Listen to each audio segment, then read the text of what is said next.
What's going on YouTube? Dennis here. We're going to be taking a look at my M1 Finance portfolio. Today I'm just going to be doing a deposit and kind of just walk it through with you guys so you guys can see pretty much what my money is going to be invested in for this next week. So I'm going to jump over to the smaller screen here so you guys can see more of the actual investing portfolio. I just released a video a few days ago just kind of talking about my account and what I'm investing in.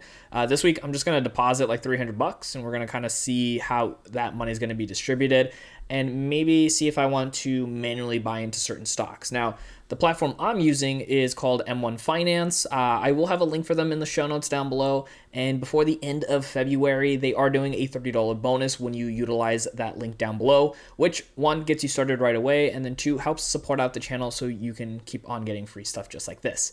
Now, here on my portfolio, just to kind of do a quick glance, this is actually lower than my video that I just released the other day. So my portfolio went down. It's at 22,713. You can see I'm on the day time frame right now. So we went down $150 in a single day. I'm not too worried. Honestly, I'm in it for the long term. That's what I'm kind of building up here towards. So yeah, no worries on that end. If I look at the last week, we're down about $341. I actually like buying more in when the market is down. And then if we look at the last month, I'm still positive $289, but definitely has really flattened. You can see over here, hasn't really changed much, and even that nice little downturn there. So what I want to do is just kind of show you guys what I do when I deposit money. Now, typically I've been doing $250 a week, sometimes a little bit more throughout the week, depending on how everything has been going. But this week I'm going to do $300. So I clicked on that deposit thing, type in $300. I'm going to pull it from my Capital One account and I'll have it go in here. So it'll take a few moments for that to go through, and then it'll pop up here in a bit about the trade. So we'll go here and we'll kind of talk a little bit about some other stuff. So what I usually like to do, and I've kind of mentioned this before, is I'll go into my holdings and I'll kind of see like what's not doing so great overall on the portfolio. So I'll click on where it says unrealized gains here, and then I'll do it again. And you can see here some of these that are currently in the red, which means that they are below my actual price that I started off with, or what my average price is. So you can see my average price here. So my average price is 357 right over here, which means that the stock price is actually lower than this right now. So I can dollar cost average on all of these right now. If I wanted to, I also like to go onto seekingalpha.com, not an endorsement, just something I like to use. And on my free account, I logged in and linked up my brokerage here for M1. And what I like to do here is click on performance. So I'm just making sure that it's still on screen there for you. Okay. So I click on performance, and here I can click on the 5-day performance if I wanted to. First tab goes over to the top performance in the last 5 days on my portfolio. If I click it again, it'll go the opposite direction. So I can see like DLR has taken quite a big hit on my portfolio, and you can see all the rest that are currently in red here. All of these in the last 5 days have gone down on my portfolio. So that just kind of helps me narrow down, potentially what I want to invest in, and what do I maybe want to avoid. Now, for me personally, when a stock is doing really well in my portfolio, I tend to hold off on buying more unless I really see some big opportunities in the next couple days for it to continue to go up. So I like to put my money in where something is maybe going down in my portfolio because I plan on holding it for long term. So let's go ahead and see here. Clear that off. So we have our upcoming trades here. So you can see now it says view details. So it says I got 7 buys going in. This is the way M1 Finance works. In case you're not too familiar, we have a couple things over here. So you'll see the actual and target, which is from up here. So my actual percentage on this tech pie here is 23.2%, and my target is 24%. So this is 0.8% under where it's wanting to be based off of my preferences. So that means money is going to potentially go in here. Same thing with the growth pie, because you can see the target is 17 and then my actual is 16.5. Very little to none is going to go in here because this is over. Same thing with this one, it's over. This one's right on par, and this is well over too. So that's kind of how M1 Finance does work. You can actually change these percentages if you want to while you're going through, and you can see things changing in real time, which is actually kind of neat. Or you could do what I do, which is kind of do a little bit of both. Sometimes I'll manually buy into stocks. Other times I'll just go ahead and let it do its thing. So here are the 7 purchases as of now. We'll see if I change them. Again, this is pretty much what I just do on my own, but I figured if I just kind of showed you guys my process and what I do, it might help you out as well too, because maybe you're kind of trying to figure things out. Obviously, this is with M1 Finance, but just in general with any platform you're using. Which, by the way, let me know in the comments what platform you guys are using to do your investments. Is it Robinhood, M1 Finance, Webull? I'd like to hear from you guys. So right over here, you can see out of the $300, almost a third of that is actually a little over a third of that is going towards Apple. So Apple's been down a little bit this last week. I think if we go look on here, actually, let me just organize this by numbers there. So yeah, so in the last 5 days, it's been down about 1.44%. Doesn't seem like a lot, but I mean, for Apple, that's a decent amount there to be going down. Then we got Google here. We actually have $69.69 going into Google. That's actually quite a bit there, so I'm going to double check on that. And then we have right over here my ETF that follows the S&P 500 growth. Got about $57 going into that one right now. That'll pretty much buy a whole share. We got Microsoft at $37.88. We got some going to Amazon for $17.34, some for Starbucks for $6.29, and then a very, very tiny bit into Ross at $1.89. So if I think this is great, I can go ahead and leave it, not even worry about it, and that'll be honestly totally fine. I wouldn't really complain if that's what all it ended up doing, but I like to kind of pay a little bit more attention. So like I said, I'll look into, what's doing bad, but I also like to do this since I'm a dividend investor. And to be fair, this might not be the best method for most people, but dividends, like receiving dividends, gets me really excited about continuing to invest. So what I'll do is, and I mentioned this before, I'll look at the ex-dividend date here on my Seeking Alpha portfolio. So what I'll do is I'll see which stocks based off of when the next market changes, which, by the way, is the 22nd. So technically anything with an ex-dividend date of the 22nd won't work, because the ex-dividend date means that I can't be an owner in that at that point to get extra dividends. So if I look on this, that'll cut off Johnson & Johnson, because that'll be the 22nd, so that's gone. And so is there anything underneath that. So I don't have to worry about those if I want to try to get some extra dividends before the ex-dividend date. So we have like Next Era Energy, we have Lockheed Martin, Pepsi, ADP, Realty Income, and then AbbVie. Although AbbVie is like way into April, no worries.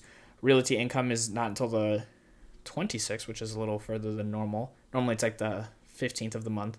And then we have ADP for March 11th, so that's really far away. And then even March 4th is still quite a distance away. So the next two closest is Lockheed Martin and Next Era Energy, which I actually, just to kind of go into this, what was this?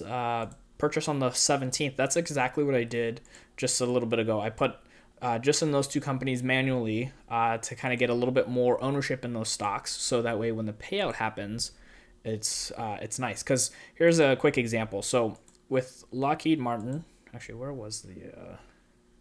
I think it was this one. So Lockheed Martin, I put $25 in here, got me about 7% of a share.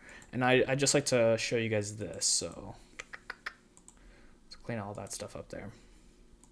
So I said 17. I think I meant to say 7 if I didn't already. So 7% of a share. So right now, Lockheed Martin is paying out for a full share of $2.60. So if I bring out my calculator, let me move it onto this screen. So $2.60.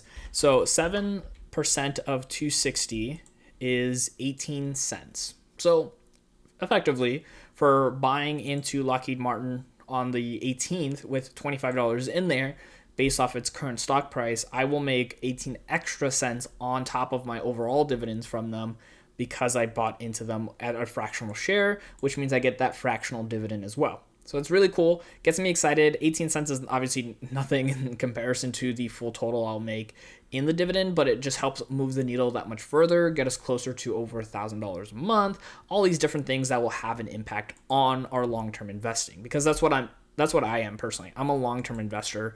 I really care about making sure that I'm invested in companies that are increasing their dividends, that are consistent with their dividends, and also has opportunity for growth.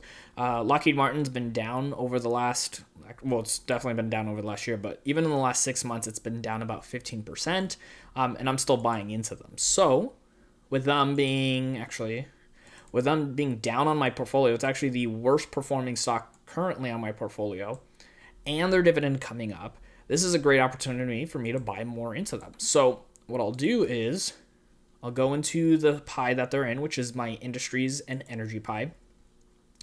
And then I'll look at the actual stock itself. You can see it's down here. It's a little bit less than where you see in the unrealized gains because they do include the dividend total. So it's a little skewed there for some people. I personally like that because I still made that $5.19 in total. So what I'll do is say, okay, well, stock price is $3.35. My average share price is $3.57. Buying a lot more into them now is going to lower my dollar cost average. If the stock goes back up, I'm going to get those nice gains. And then also I'm going to get more dividends. You saw just that $25 a couple days ago equaled out to an extra 18 cents. So what I'll do then is I'll click on buy/sell. And then this option right here lets me buy based off of my available $300 that I'm depositing a little bit more. So if I want to do 10% of that total, I can do $30. I could do $70 if I really wanted to, although 70 is kind of enticing. So let's do $40. So if I do $40, that's a pretty healthy amount towards Lockheed Martin, especially with it being down on my portfolio. So we're going to confirm the buy here.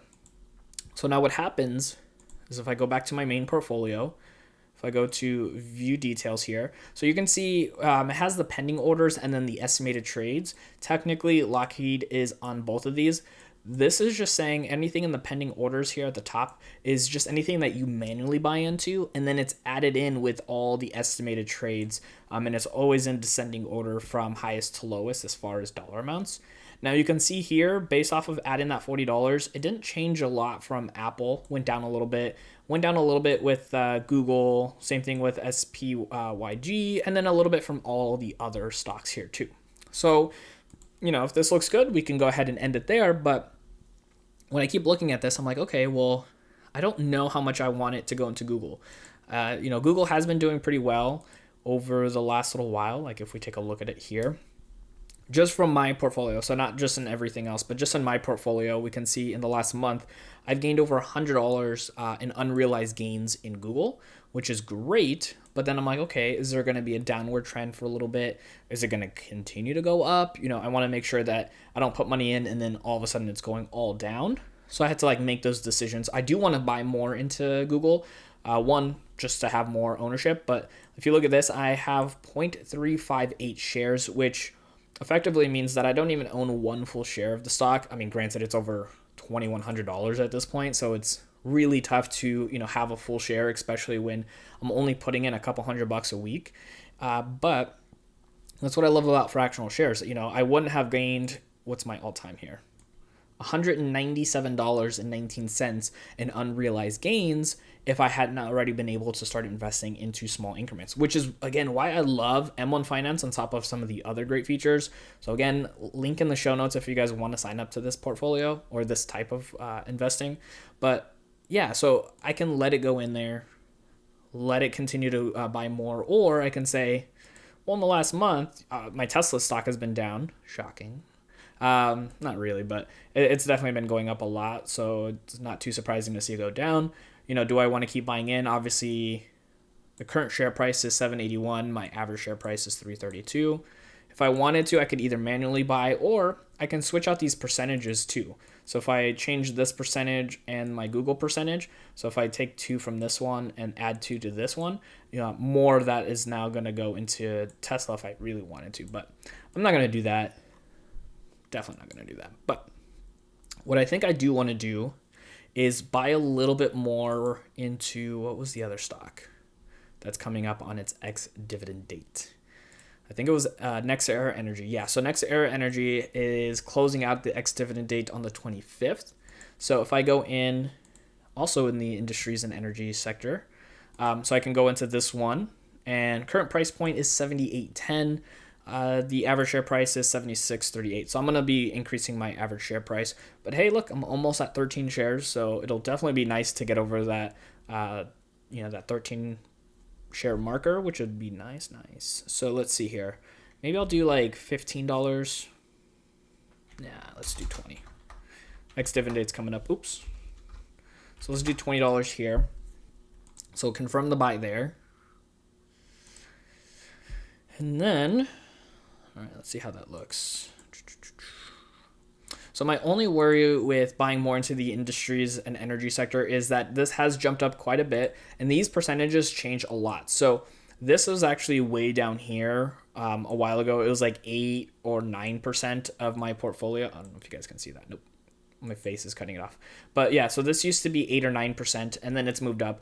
My finance actually was at 1.15% of my portfolio, but I for sure moved it down because I don't want it to be a large portion. But at that time, stocks for in the financial sector were really, really down. And then they started shooting back up like crazy. So I'll show you here in my all times. So check out one of these here. So like my Discover, and you hear this all the time with investing, especially if you're newer, is like, I wish I would have known and I would have put more. So you can see my value in Discover was like just a couple bucks, and then boom, it just shot up like crazy. Well, check this out. My average share price is $41.69.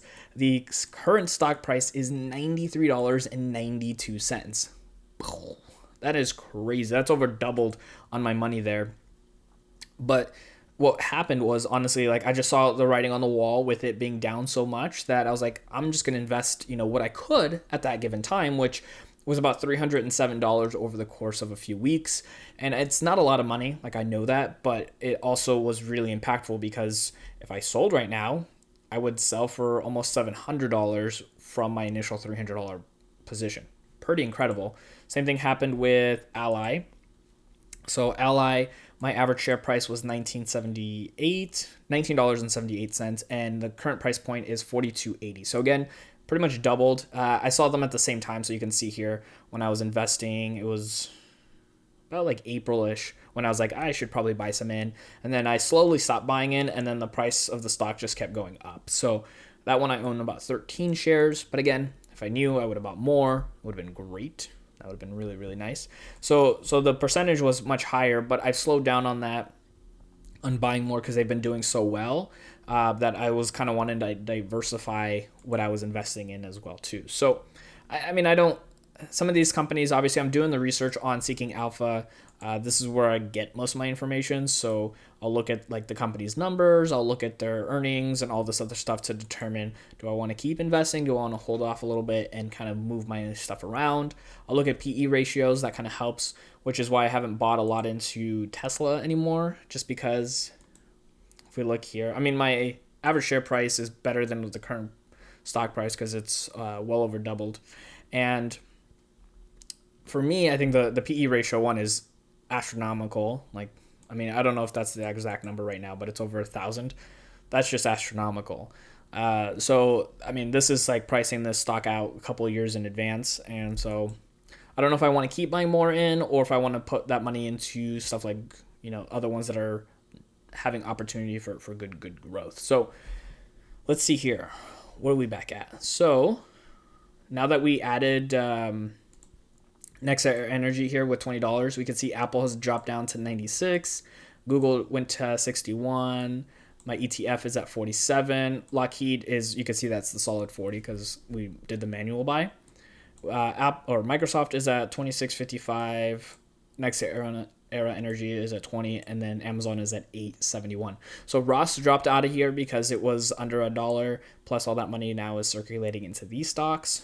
So we can look at it and say, cool, this is good, this is what we want. Or we can keep on looking and seeing if there was other opportunities for us. So let's go into Seeking Alpha, and let's look at the portfolio here, and then performance. So the last month, let's see, Google's performed really well in the last month, over 22%. Microsoft over almost 15%. Wow, that's nice. So let's switch back over to the worst performances. So we got AbbVie down 5%, P&G 5%, Pepsi down 5% as well too. You can see Lockheed Martin is down 3.5%, but on my portfolio it's down even worse than that. So not too many opportunities here based off of my current stocks that I own, because there are opportunities across the board with other stocks, but for what I own, not too many opportunities. So let's look at AbbVie really quick. So if we go to my health sector here, let's go into like the last, because what did we just look at? The last month, okay. So last month, you could see my AbbVie stock has gone down a little bit. Average price 93, current price 105. Own about 4.3 shares. When is their ex-dividend date? Let's find that out. See, ex-dividend date for AbbVie. So their most recent one passed back in January. They declared that on October 30th. So what is that? November, December, January. So they should actually be announcing theirs very, very soon for the next one. Oh, they actually just announced it, and it wasn't updated on that main page. So yeah, so they announced it right now. It's going to be payable May 14th, and the ex-dividend date is April 14th. Oh yeah, we saw that, April 14th. So that's a long ways away. Check out the last time back in October when they did announce their dividend. They also announced that 10% increase. That always gets me excited because if companies are sticking to that double-digit dividend increase, that just means my money is going to grow with me. So I'm like, okay, do I want to buy more in now? Because if the stock goes back up and they increase their dividend in October, like that's just going to be like a double whammy for me there. So let's see here. Last 6 months, we're up almost 9%. Not bad. So we peaked at 113 and we're about 105 right now. You could see here back in October. It was $80.67. So do we see an opportunity for this to grow? Let's see, what is it in the last 5 years? So AbbVie definitely had peaks and valleys quite often since they've been around. So peaks and valleys can be good and bad. Obviously, for me, I don't mind it if I'm holding long term. One thing I do like to look at is the yield on cost as well. So obviously they haven't been around for too long, but if I bought the stock 5 years ago, 2016, the stock was priced at $55. That means my yield on cost would have been 9.41%. I'd be getting almost 10% of my money back in dividends, which is phenomenal. And in case you don't understand that, back in February 22nd, 2016, the stock price was $55.28. The yield wasn't 9.41% back then. It was probably closer to like 2, 3, maybe 4%.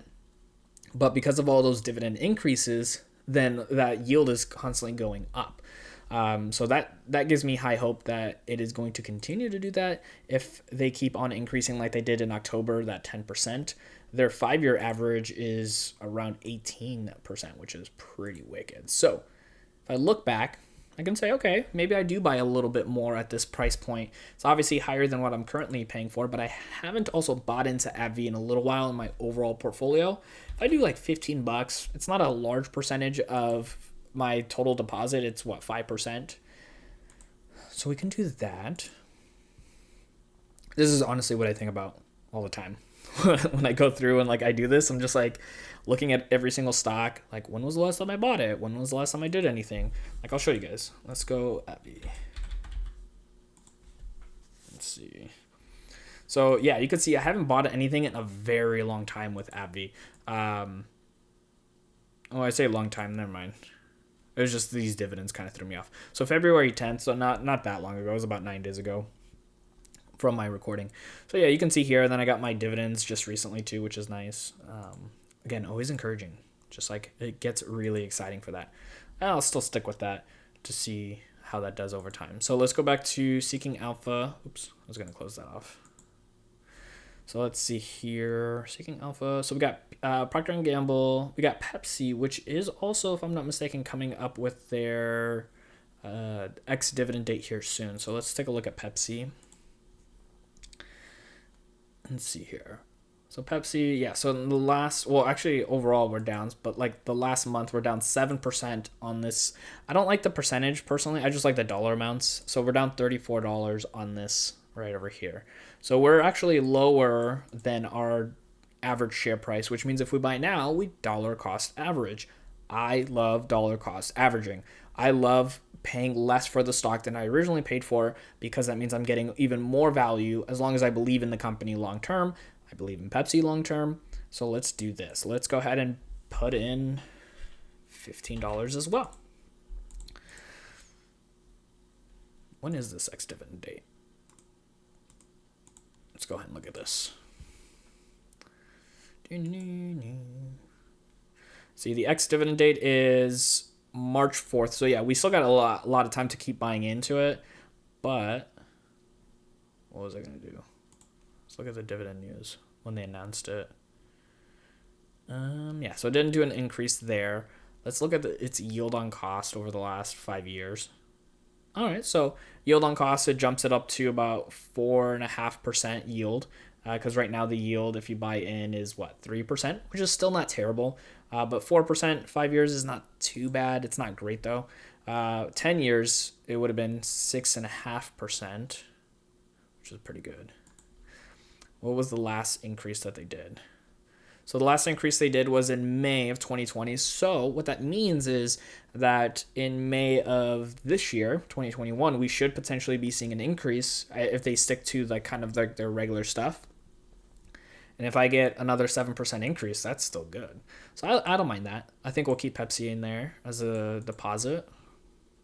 So let's see here. Let's go to upcoming trades. So now we got 4 manual purchases, and then we got the overall. I think yeah, you can see everything. Amazon's kind of cut off there, but yeah, you can still see it. Okay, cool. So we got now Apple at 88, Google at 56, the ETF at 41, those manual buys, Microsoft at $20, and then Amazon here at the very bottom, 370 total. So it's like, does this look good? Do we want to keep changing stuff up? I like putting as much as I can here in Apple. Even if it keeps going down, I don't really care.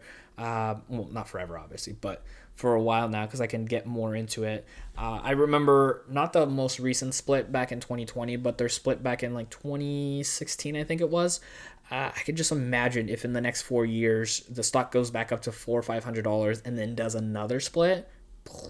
That's going to be incredible. So I can look at this and say this looks pretty solid. Let me just do one more walkthrough to see if maybe there's anything else in the stock here over the last month. Actually, let's go to Seeking Alpha. Over the last month, that maybe has a little bit of opportunity. We already got Lockheed. We got Costco here. Let's take a quick look at Costco. We can look at our retail here. So Costco has definitely performed the least when it comes to my retail stocks, just in the last little month here. So currently it's trading at 354. My average price is 341. So pretty on par with where it's at. Nothing too crazy. PE ratio is about 36.5. And then the interesting thing is Costco just recently paid me out a special dividend in November. That made me feel really good. If only I had more shares in the company, that would have been great. But it's not at a really enticing point where I feel like I need to own more. I have 1.4 shares. Again, not a lot, but that's almost $500 if you really think about it. So I don't see the opportunity there. It was going to do a automatic purchase into Ross. So let's take a look at that for a second. PE ratio is quite up there. Almost at 4 shares. Kind of entices me to just put a little bit of money in just to get over that 4 share number because it looks really nice. I got that weird stuff going on in my brain where it just makes me feel better to have those things right over those numbers. Plus, if it entices me to invest more just because of that, why not, right? Let's look into real estate really quick. So the last month, the only one that's actually been down for the most part is DLR. I did invest a little bit the other day because currently the stock price is lower than my average share. So I just got over to the 5 share marker, which is exciting because I was like right under 4. PE ratio is still quite high. Dividends all right too. Yeah, I think I'll hold off on real estate there. We already looked into health and got a little bit into consumers. Financials, I don't really see too many opportunities. I mean, you saw this already. My share price, or the current share price, is $93, and then I'm at $41. So it's like really increasing my average there, buying into it. Doesn't necessarily mean it's a bad thing, to be honest, but I just don't know if I see the opportunity buying into any of the financials. So let's take a look at Apple for a second. Apple's my biggest holding in this portfolio. So right now, stock price is $129. My average share price is $107. I have about 18.2 shares, which is good.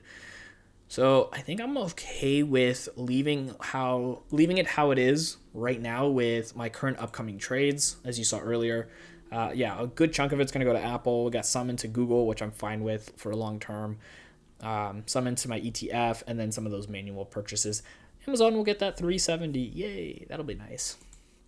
Make me feel better when I'm ordering stuff off of Amazon's website, and contributing to my own growth and wealth as well too, which will be really nice. But like I mentioned earlier too, if you want to get started, link is going to be in the show notes down below. Go ahead and just put in some money. Look at this. My original deposit into this account was $100. And so like if you're like, oh man, 22,000 is a lot, it is, but I started with $100. So you can too. Just open up the account, get started. It's going to be the only way you can start building up consistency, understanding what kind of investor you're going to be if you haven't already. If you are investing now, fantastic. Like that is really, really good. Obviously, watching myself and other content creators here on YouTube is, I think, going to continue on with your excitement with investing, because I know it does for me, because that's what I do. I watch other people as well too. Now, I want you to keep on watching more on my channel though, and nobody else's. I'm just kidding. But if you want to watch more on my channel, I'll have my video right over here. It's probably one of my latest videos for you, so you can catch up or keep on watching more and get more excited about investing for your future. My name is Dennis, and I will see you in that next video.